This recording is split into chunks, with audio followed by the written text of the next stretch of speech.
الله ورته بالکل دلته بناسي نو سلويخ کاله دی روانو د میدان تیه نه تقریبا د شپږ نیم میله دی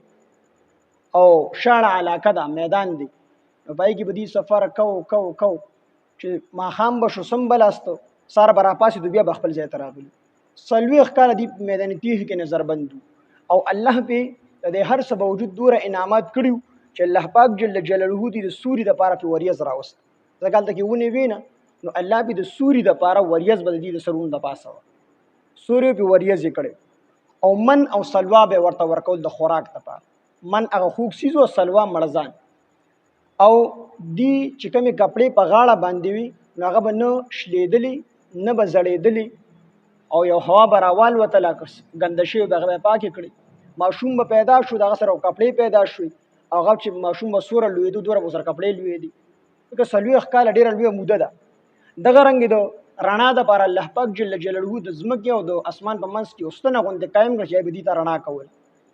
د رڼا دپاره الله پاک ورته دا چې کوم دی بندوبست وکړو بیا دی په دریم آیات کې وروسته را روان دي چې تږي شو نو موسی علیه السلام د اوبه پکار دي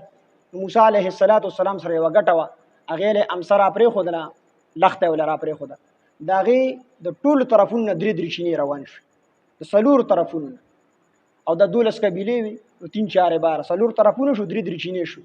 12 چینې دغې نه روانې شو د هغې به دې خپل ضرورت پوره کوو نو دا دومره انعامات په الله پاک جل جلاله په وادي تیه کې وکړلو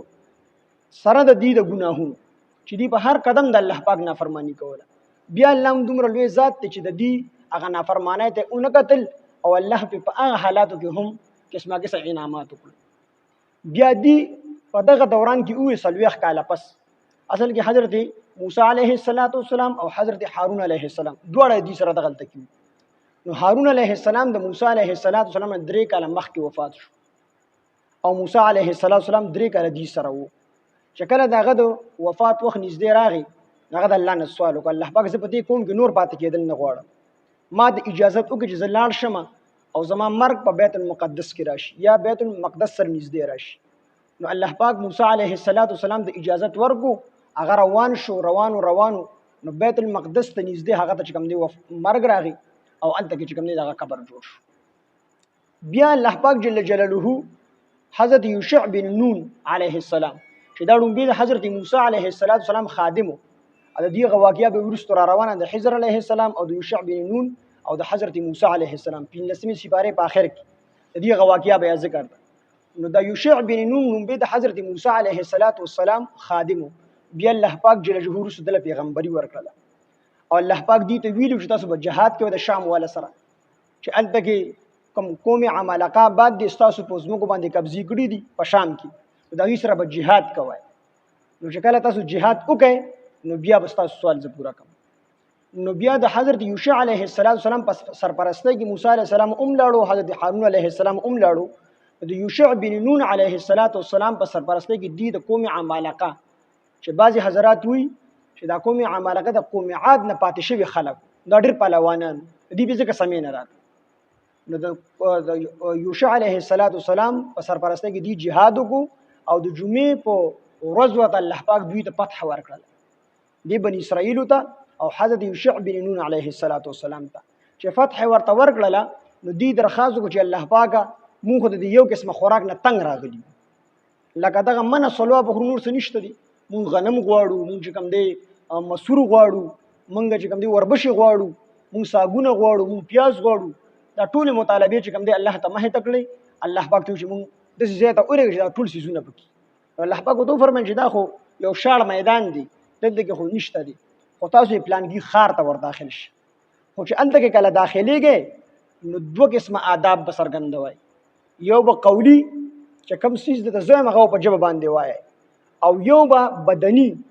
چې کوم انداز کې درته زه وایم په هغه انداز کې به داخلېږئ نو الله ورته وفرمایل چې کله تاسو په دې ښار په دروازه باندې داخلېږئ نو تاسو به دا وایئ چې حطوة معنا دا ده چې الله زموږ بخشش وکړي مونږ ستانه بخشش طلب کوو بخښنه غواړو یاره نو تاسو به دا ټکي وایئ د توبې دا ټکي به وایئ توبه به وباسئ چې کله د ښار په دروازه باندې ور داخلېږئ نو توبه به وباسئ او دویمه دا چې سجده کوونکي به داخلېږي سجده کوونکي نو با ابن عباس رضی الله عنه فرمایي چې دا سجده ذکر دلته د سجدې دی خو مراد ته رکوع ته ځکه د سجدې په حالت کې سړی تګ نشي کولی، نو ذکر د سجدې دی خو مراد ته رکوع ته چې ټیټ داخل شي، د رکوع په حالت کې داخل شي. او کنه د دینه مراد سجده شي، نو بیا به مراد دا شي چې کله ور داخل شي نو جمعه تلل شي الته کې الله ته شکر سجده وکړي. نو دی چې کله الله پاک جهود حکم وکړو او دی ته فتح ملو شو، دی خار ته داخلېدل، نو دی د حتوتن په ځای باندې حنتوتن وي، دا د خندنی د پاره. حتوتن معنا ده مونږ بخنه غواړو، مونږ بخشش غواړو، مونږ توبه وباسو. نو دی به حنتوتن، حنتوتن معنا ده غنم، مونږ غنم غواړو، مونږ غنم غواړو. او بعض روایتونو کې دي چې دی به حبه فی شعره وي، چې دانې غواړو د وربشو په وګو کې، دانې غواړو د وربشو په وګو کې. او چې کله داخلېدل نو الله دې سجده کوونکی یا رکوع کوونکی داخل شي، نو دی په شا باندې داخل شو، په شا باندې د خندنی د پاره. او بعضی روایتونو کې راځي چې دی سرونه سي اوچت کړل او متکبرانه انداز کې ور داخل شو، خو چې کوم دې کار کړی د فتح حاصل کړی. رسول الله صلی الله علیه وسلم چې کله مکه فتح کړل نو الله جل جلاله آیات نازل کړي، دا جاء نصر الله والفتح ورأيت الناس يدخلون في دين الله افواج. خلاصه دا چې دا فتح الله درکړي، تاسو چې کوم فتح درکړي دا درکې دا الله درک. نو رسول الله صلی الله علیه وسلم چې کله د فتح مکې نه وروسته را داخلېدو، دومره په عاجزۍ باندې نبی علیه السلام داخلېدو چې سر یې دومره ټیټ کړی چې د اوښ ته پالان سره چې کوم دننه سر ولاګو، دومره په ټیټه باندې را داخل شو رسول الله صلی الله علیه وسلم. او بیا چې کله راغی نو لومبي جومات تلل او اته رکعاته چې کوم د چاشت مونځ وکړو، نو امید د چاشت مونځ وکړو، امید د شکرې په تور باندې دا اته رکعاته وکړو. دواړه روایتونه نقل دي. خو نبی علیه السلام دومره په عاجزۍ سره را داخل شو چې الله ګوري دا فتح چې راکړل دا تا نه دا تا راکړی د مونږ نه ده کړی، دا تا چې کوم د فتح راکړی ده. نو عاجزي ښه شی دی. شیطان تکبر کو تکبر وکړو نو الله پاک چې کوم دی تباہ او برباد. نو عاجزي ښه شی دی. الله پاک فرمایي چې دا تکبر شي، تکبر دا زما صادر دی، زما چې څوک زما صادر علی نو په جنگ باندې به دی کنه زما جنگ ته تیار شي. د چا په ځل کې د اوري د دانې عمر تکبوري نو په د باندې د جنت بوی چې کوم دی خرا. نو عاجزي دې وجه د رسول الله صلی الله علیه وسلم صفاتو کې چې کوم دی بنده صفت سبحان الذي اسرا بعبده ليلا من المسجد الحرام الى المسجد الاقصى. عبده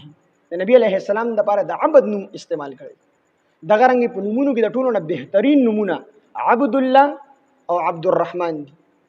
عبد معنی غلام بنده، عبد الله د الله بنده، عبد الرحمن د رحمان بنده. یو ځکه به کوم د تکبر نخ کار کا دلته کې یو دغه د دوا دوی چې نه کې یو کس پات شو، نو دلته کې یو موټر وال راغی ودرې د مام نه پیژند ولته چې د استاد ډیوټي له شته راغلی. هغه موږ د موټر ودرو چې موټر ودرو نو ما سره بل یو ملګری نو زه مو ختم هغه ملګری مشر نو هغه مه ته کې نو عزتمنو مو خاندانی سره نو بس موږ روانو هغه تخپل کیسه شروع زه پلان کې یم او دا وحده در سره ورور مې دیزه کې افسر دی او پلار مې دیزه کې افسر ریټایر و د پلان کې د تر زوی ما ټول کیسه وته شروع ډېر خبره ډېر اوچته وته وي. اخر کې هغه تاسو استاد شي ورته ما ته نه پیژنې ما د کاری شپ ته گاډي و اصل کې خپل تعالی چې الله کوم وحده درکړي هغه په خپل مظاهره وا هغه په خپل خلکو ته پته لګي او نیک عمل کوا هغه به الله جل جلاله پټوا الله به اخکار کوي. نو تکبر د الله په نسبت باندې ډیر ناخوخه سیس دی. عاجزی الله ته خوخه. رسول الله صلی الله علیه وسلم چې کله معراج تلاړو الله دې تاسو کو سدي راوړي. نبی اسلام سو فرمایل التحیات لله والصلوات والطیبات. الله ما د تعجزی راوړي دا بدنی او مالی عبادتونو مې تراوړي، عاجزی مې تراوړي. نو الله خوشاله شو، نو الله پاک په سلام راوړي. نو عاجزی چې کوم نو دی دوه خبرې وکړي. یو خدا چې الله ته حتوتن وایي یعنی بخنه وغواړي چې کله ور داخليږي، او دویمه دا چې عاجزي کوونکی داخل شي سر ټیټ کې ور داخل شي. نو دې دواړه خبرې الټا وکړي. د حتوتن په ځای باندې خندنې کو حنتوتن وي یا حبه فی شعره وي، او د سجدې په ځای باندې دی په شا باندې ور داخل شو یا سرونه اوچت کړل متکبرانه انداز کې ور داخل شو. نو الله پاک جلو خپه شو، عذاب یې راوست او د هغه عذاب د وجې طاعون مرض په الله راوستو او په لږ سات کې 70,000 کسان دغې نمړ شو. 70,000 کسان